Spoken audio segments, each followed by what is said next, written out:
আজকের ভিডিওর বিষয় এমন একটি বাস্তবতা যা শুধু হৃদয়ের খুব কাছেই নয়, বরং আমাদের জীবনের অত্যন্ত গুরুত্বপূর্ণ অংশ, নিকাহ এবং বিয়ে।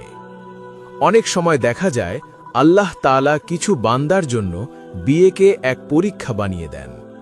চারপাশের সবাইকে দেখে মনে হয় তারা সুখী দাম্পত্য জীবন কাটাচ্ছে, তাদের পথ যেন খুব সহজ, কিন্তু নিজের জীবনে যেন কোনো পথই খোলা নেই। মনে প্রশ্ন জাগে, হে আল্লাহ, আমার ভাগ্যে এত কষ্ট কেন? আমার দোয়া কবুল হচ্ছে না কেন? এ দুনিয়ায় কি আমি কখনো সেই সুখ পাব না? এই প্রশ্নগুলো আস্তে আস্তে হৃদয়ে হতাশা আর বিষণ্ণতার ছায়া ফেলতে থাকে। যখন পরীক্ষা কঠিন হয়ে যায়, তখন না স্বপ্নে কোনো ইশারা আসে, না বাস্তবে কোনো উত্তর মেলে। মেয়েদের ক্ষেত্রে দেখা যায় প্রস্তাব আসে, কিন্তু কথাবার্তা চূড়ান্ত হবার আগেই ভেঙে যায়। ছেলেদের বয়স বেড়ে যায়, কিন্তু মনের মতো বিয়ে নিয়ে করা দোয়াগুলো অসম্পূর্ণই থেকে যায়। এমন কেন হয়? এর পেছনের কারণই বা কি? আর সবচেয়ে বড় কথা, যখন আল্লাহ তাআলা আপনার নিকাহকে কাছে নিয়ে আসেন, তখন কি কি আলামত দেখান? আজকের এই ভিডিওতে আমি শুধু এই পরীক্ষার কারণগুলোই নয়, বরং সেই 8টি নিদর্শন আপনাদের সঙ্গে শেয়ার করব, যেগুলো আল্লাহ তাআলা দেখান যখন আপনার বিয়ে ও নিকাহ খুব কাছাকাছি চলে আসে। তাহলে চলুন বিসমিল্লাহ বলে শুরু করি। 1. পরীক্ষার কারণ ও আল্লাহ প্রস্তুতি। যখন আপনি অনুভব করেন যে আল্লাহ তাআলা নীরব, কোনো দোয়া কবুল হচ্ছে না, কোনো পথ খুলছে না, তখন বুঝে নিন এই নীরবতা আসলে নীরবতা নয়, বরং আল্লাহর পক্ষ থেকে আপনার প্রস্তুতির সময়কাল। আল্লাহ তাআলা তার প্রিয় বান্দাদেরকে পরীক্ষার মাধ্যমে গড়ে তোলেন, তাদেরকে আত্মিকভাবে তৈরি করেন। আল্লাহ তাদের আত্মাকে পরিশুদ্ধ করেন এবং সেই গন্তব্যের জন্য প্রস্তুত করেন যা তাদের তাকদীরে লেখা আছে। পবিত্র কোরআনে আল্লাহ তাআলা তার প্রিয় বান্দাদের উদাহরণ দিয়েছেন। হজরত জাকারিয়া আলাইহিস সালামের সন্তানহীনতা, হজরত মরিয়ম আলাইহিস সালামের নিঃসঙ্গতা, হজরত আয়ুব আলাইহিস সালামের দীর্ঘ রোগভোগ, হজরত নূহ আলাইহিস সালামের অবাধ্য পুত্র এবং আমাদের প্রিয় নবী হজরত মুহাম্মদ সাল্লাল্লাহু আলাইহি ওয়াসাল্লামের জীবন, যা ছিল প্রতিটি পদক্ষেপে দুঃখ, কষ্ট আর সবরের পরীক্ষা। কিন্তু শেষ পর্যন্ত কি ছিল তাদের পরিণতি? মর্যাদা, সম্মান এবং আল্লাহর অফুরন্ত রহমত। পরীক্ষা আসলে আল্লাহর পক্ষ থেকে এক প্রশিক্ষণ, যার মাধ্যমে তিনি আমাদের মন ও আত্মাকে মজবুত করে তোলেন।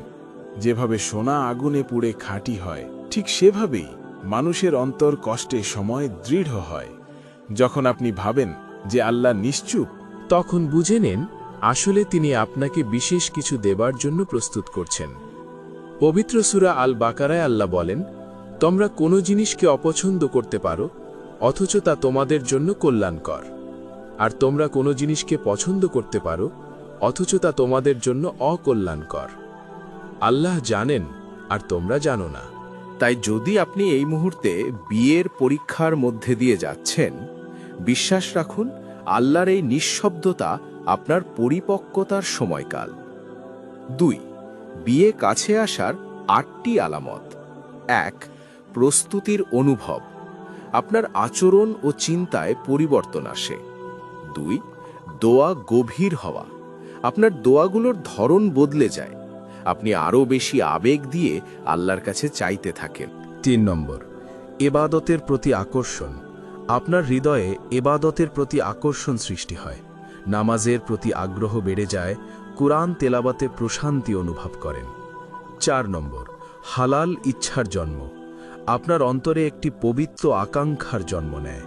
আপনি এমন একজন সঙ্গী চান যে আপনার দুনিয়া ও আখেরাতের জন্য উত্তম হবে। আপনি গুনাহ থেকে নিজেকে দূরে সরিয়ে নেন। দায়িত্বের অনুভব। আপনি নিজের ভেতরে একটি দায়িত্ববোধ অনুভব করতে শুরু করেন। ছেলেরা জীবন সঙ্গীর জন্য পরিশ্রমের কথা এবং মেয়েরা সংসার ও দিন শেখার কথা ভাবেন। 6. পজিটিভ চিন্তা। আপনার অন্তরে বিয়ের জন্য একটি সুন্দর ধারণা জন্ম নেয়।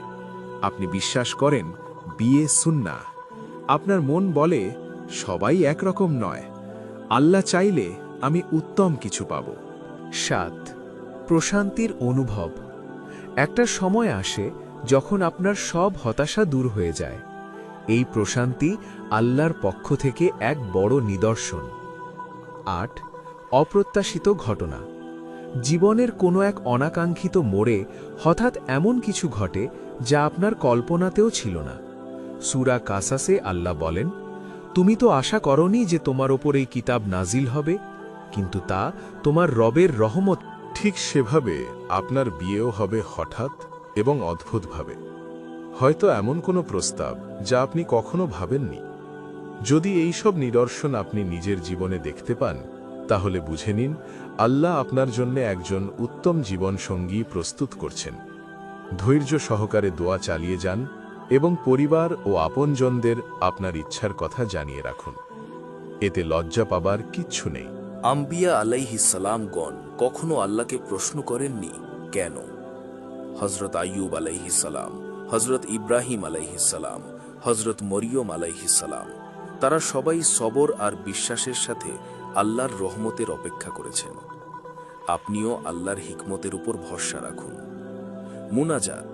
ইয়া আল্লাহ, তুমি অন্তরের খবর জানো। তুমি সেই অশ্রুগুলোকে বোঝো যা কোনো শব্দ ছাড়াই গড়িয়ে পড়ে। সমাপনী ও মুনাজাত। আজ আমি দোয়া করি তাদের জন্য যারা আশা নিয়ে তোমার দরবারে এসেছে। যার বিয়েতে বাধা রয়েছে তার রাস্তা সহজ করে দাও। যে একা, তাকে নেক জীবনসঙ্গী দান করো। যে হতাশ, তাকে আশা দাও। যে ক্লান্ত, তাকে শক্তি দাও। আর যার হৃদয় ভেঙে গেছে, তাকে তোমার করুণায় আগলে রাখো। তুমি আমাদের সব চাওয়ার শেষ ঠিকানা। আমিন সুম্মা আমিন।